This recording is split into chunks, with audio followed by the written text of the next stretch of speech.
year 20 of his NBA career. So obviously, a lot of discussion around the King has been about what does his future look like after basketball. It's a fabulous morning on Undisputed this morning because we have an exclusive clip from the new episode of The Shop. That drops Friday, but here's a sneak peek of LeBron weighing in on his future. Take a listen. Year 20 coming up. Yeah. What do you want to do, by the way? Well, Would you go on TV? Would you be on? I don't know. I've been watching that stuff a little bit. Like when Tom Brady signed up for TV, were you like, maybe that's... Yeah, when I seen how much he signed for it. Right, I did. Damn, they Would get you do it? Yeah, I would. I Really? would. Yeah, for sure. I think you should be a Why? movie star, Because- you know. I mean, one, my knowledge of the sport and and being able to. Man, gotta give LeBron a lot of respect, man. For LeBron to be playing 20 years, LeBron, Kobe, these guys, you know, to play 20 years in the NBA, bro, that's amazing accomplishment. A lot of guys' career don't last that long in the NBA. Shout out to LeBron James for doing what it takes to keep his body healthy so that he can stay on the court and do what he got to do. You know, LeBron's a gym rat, lives in the gym, stay working on his body. Got to give him credit for that. You know what I'm saying? 4-time champion, 4-time MVP. This guy's got all the stats, accolades in the book, points, rebounds, and assists. For LeBron to play this long, it's really amazing. A whole lot of guys' career does not last as long in the NBA. Have my insight on the sport and still be around the game. I want to stay around the game for sure forever. I'm letting people know I'm still engaged. He's a fan, I'm a he's fan of the game. I'm engaged in the game, and I care about our sport. And I know everything about our sport. Like literally, like I know everything that goes on with our sport. And I want to continue to help our sport grow. But you think about that now? Yeah. What you gonna do? Yeah, I think What about else you post wanna career. I want to own a team. Buy a team? Yeah, I want to buy a team. That's there for you sure. go. There you go. Buying a Right. team and then talking is a little tricky. If you own the team and like... Yeah, I would much rather own a team before I talk. I want to own a team in Vegas. We'd love to hear I could definitely see LeBron on the team, that's for sure. from talk, though. Shannon, LeBron's your guy. Would he be a better owner or a better commentator? I think he'd be a better owner because LeBron has shown that he's great at being a CEO and delegating authority. Rich Paul, you do what you do. Maverick Carter, you do what you do. Randy Mims, you run the operation. You do what you do. He's hired great people, position himself, let them do their job, and you see what it's thrust them into.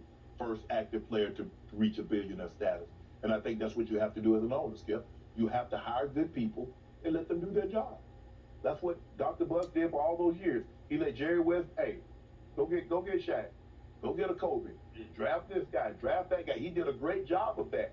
And that's what the team builders do. R.C. Buford, Sam Presti, they hired, they let them do their job, and they've done a great job. And I think the thing is, that's something that you can't get frustrated because LeBron is used to being on the court, and he's able to fix it. Something's not go, guys, not, hey, you know what? Them points I was counting on you, I'm going to go and get them myself.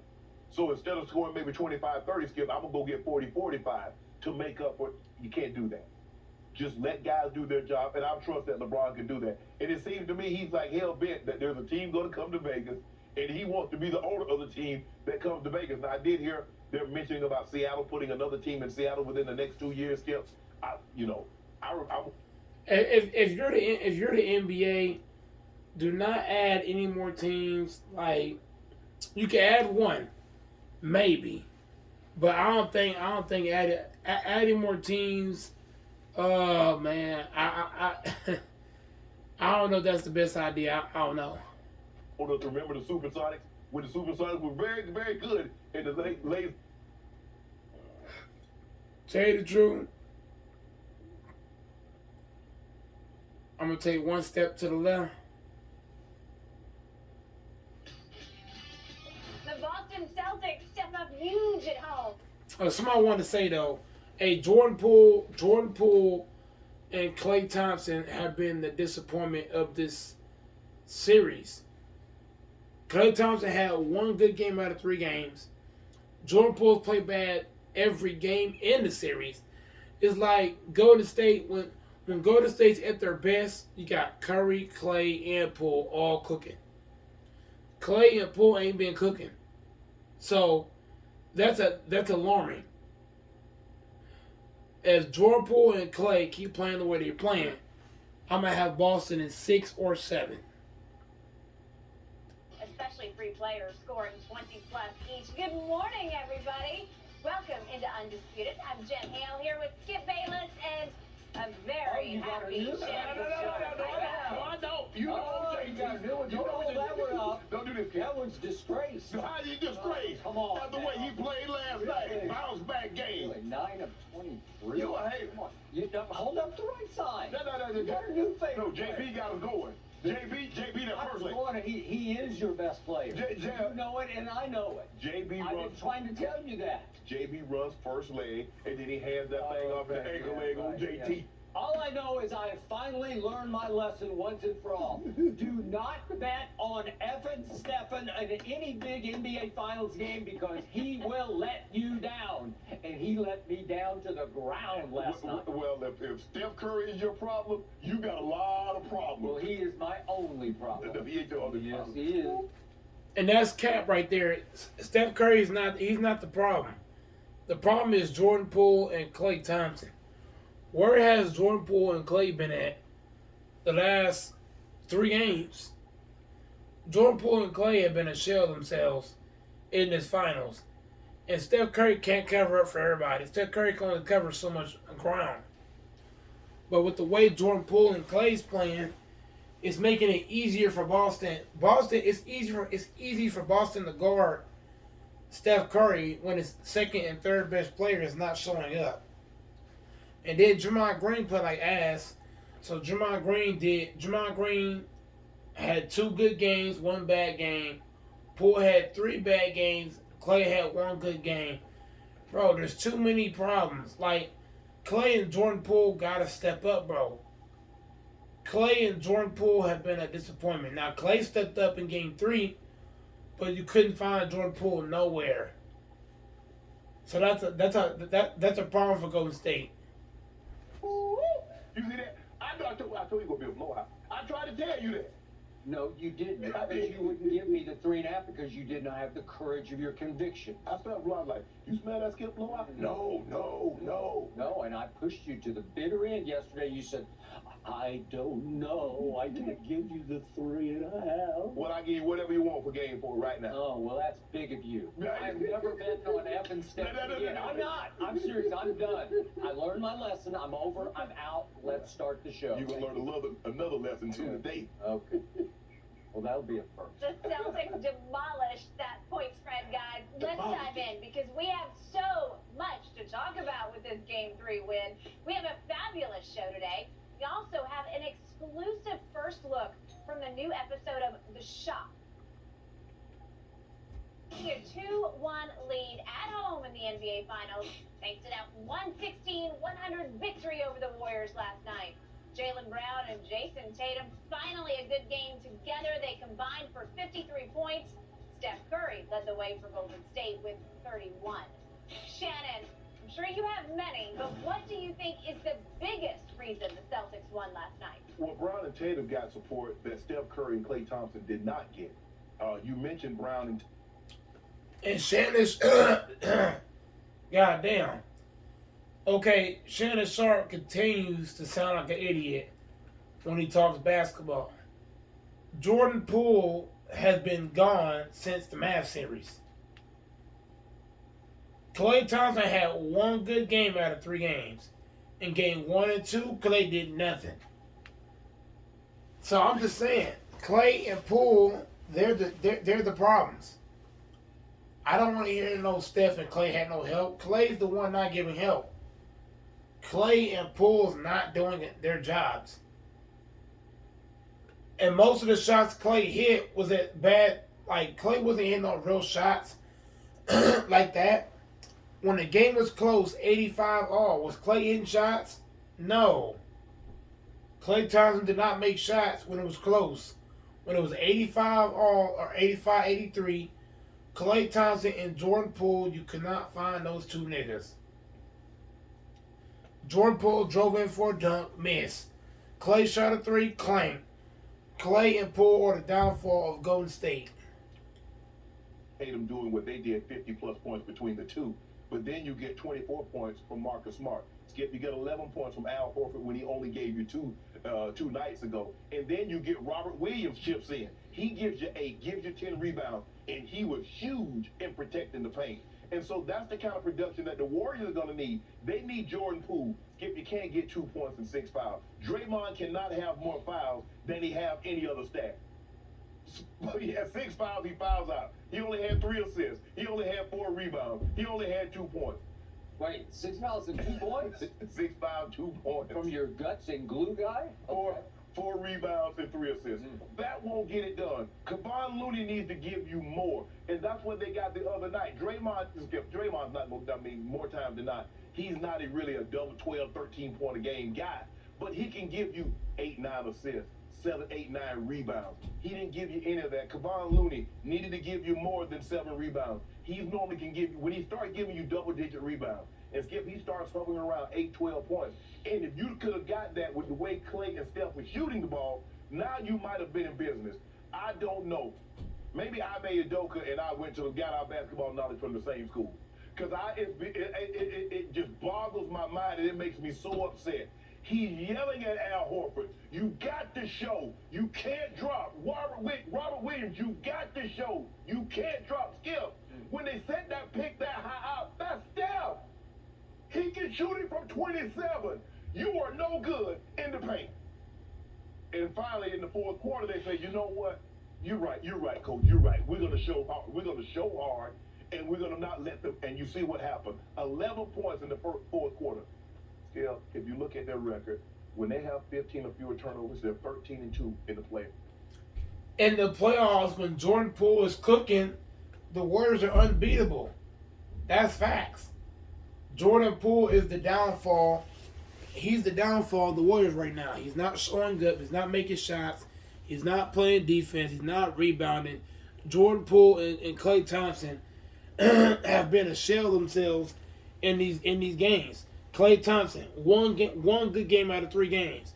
Okay, Jordan Poole played bad game 1, 2, and 3. Okay, you look at Wiggins. Wiggins gave you nothing in the fourth quarter. Okay, you look at what's the boy name? Gary Payton. Gary Payton gave you nothing on defense nor offense. You got a huge problem. As of right now, Boston gonna win this series in 6 or 7 due to the lack of toughness of Golden State and also the lack of production offensively of Golden State. Because Wiggins, Klay, and Poole, they're all struggling at the wrong parts of the game.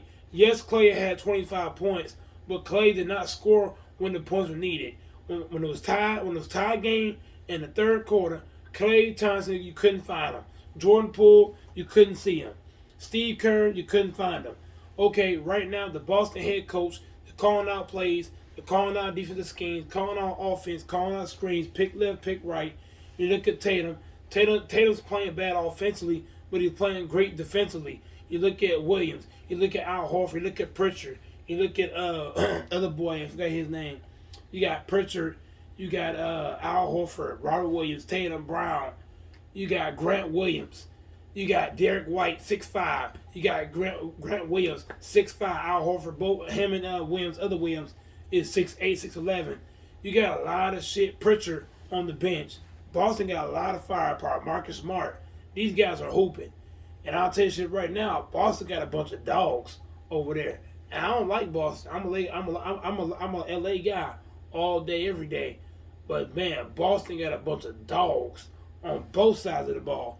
And I don't think Golden State got enough in the tank to compete.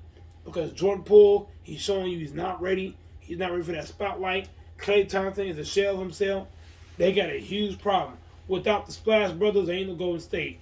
Golden State's at their best when they got the Splash Brothers hitting shots. And right now, Klay Thompson, he's not hitting big shots when you need it. Steph Curry is the only guy trying. Jordan Poole out here looking like straight garbage. And that's the problem with Golden State. And also, Boston's playing together. They're rebounding together. They're playing deep together. They're down on the floor together. Boston's doing everything together. And that's the difference between Boston and Golden State. Golden State, they're not playing together. They're playing separately. They're playing iso ball. They're playing your turn, my turn. They're not playing together in defense, offense, Nothing. You saw last night, okay, he had a loose ball. Okay, yeah, Al Horford, Marcus Smart, both of them guys were on the ground for the ball. Okay, Steph Curry got on the ground for the ball, but nobody else came to help Steph Curry fight for that ball. That just tells you that Boston, they wanted more than Golden State. And Golden State showing me that they don't want it. They had 12 last night. The two big guns only had 4 between them. You can live with that. Marcus Smart, I still thought he turned the ball over a little bit too much, but he made up for it on the offensive end by giving you 24 big points. Skip, I just think that was the difference in the ball game. Yes, we know Boston. If they can keep Golden State in the half court set, stop turning the ball over and let Steph. And also, all Golden State had to do was keep Boston. Boston hit a lot of threes, and that's what killed Golden State. If you're Golden State, you can't let Boston take 3-point shots. If Boston's gonna hit 3-pointers, man, it's gonna be a long night for Golden State, because Boston can already beat you on the outside. Boston can dominate Golden State in the paint. So when you allow a team that can already dominate you one way, but then you allow them to dominate you outside the paint, in the paint, you got a problem. And that's why Boston can win this series. Because Boston, if they keep dominating on the outside and the inside, Golden State has no shot. Just in the facts. And also, Draymond Green's undersized. You got a small-ass Green and a small-ass Looney trying to check Al Horford and Williams, and it's not working. And I'm telling you right now, bro, if Klay Thompson and Jordan Poole keep playing like this, bro, they're going to have a long night. And also, Looney got to step up and get rebounds. Looney has to box out, put a man on somebody. Draymond Green got to step up and stop playing like a pussy boy. Get your back on somebody. Steph Curry got to start coming out here and just put his foot down. You can't let Marcus Smart push you around. If I'm going to get Marcus Smart, you got to take out Brandon the same energy he bring to you. You know what I'm saying? You got to match the intensity. Klay Thompson played soft defensively. Yeah, he shot well, but he played very soft on defense. He allowed open screens, picks, down cuts, all that. You look at Porter. Porter played like straight shit water. These are the facts. Can't overlook the facts. Getting those transition threes. Let Klay get transition threes. Let them get easy run-outs. It's going to be very difficult. I don't believe the Warriors can beat them unless you start getting 20, 19, 18, 19 turnovers, 20-plus turnovers, and getting easy buckets. But last night, this was a total team win. You look at the production that they got from top to bottom. Your big guns show up. You get Marcus Smart and Al Horford chipping in for you. Skip, they're going to be difficult to beat. I hate to break this news to you, but you're in a heap of trouble. I think you know that now. I think it dawned on you last night when you was watching that game at the time when the clock was ticking down. You're like, what have I done got myself into? What have I done? Is it now my turn? It is. Because I am about to unleash. I got to gather myself. Am I the only one seeing what is happening to Steph Curry again and again and again and again? Just as we saw down this. I don't understand how Skip Bayless can pound his chest and say it's on Steph Curry. No, it's not, bro. Jordan Poole and Klay Thompson is not helping Steph Curry. They're not. They're not helping. When Curry passed on the ball, they're not scoring the ball. Klay Thompson and Poole is supposed to be the sidekicks to Steph Curry. And they're not helping Steph Curry. That's a problem. As Steph Curry's drawing 2-3 defenders, why can't Porter make a shot? Why can't other guys around Curry hit a basket? Why they can't box out? Why they can't play defense? Why did Green have 6 fouls and 2 points? Draymond Green had no rebounds, no nothing. So to put that on Steph Curry is actually pretty disgusting. As a matter of fact, I can't hear no more of this bullshit. That's it for your boy Dope. Hit the like, share, comment, subscribe, but we out, bro.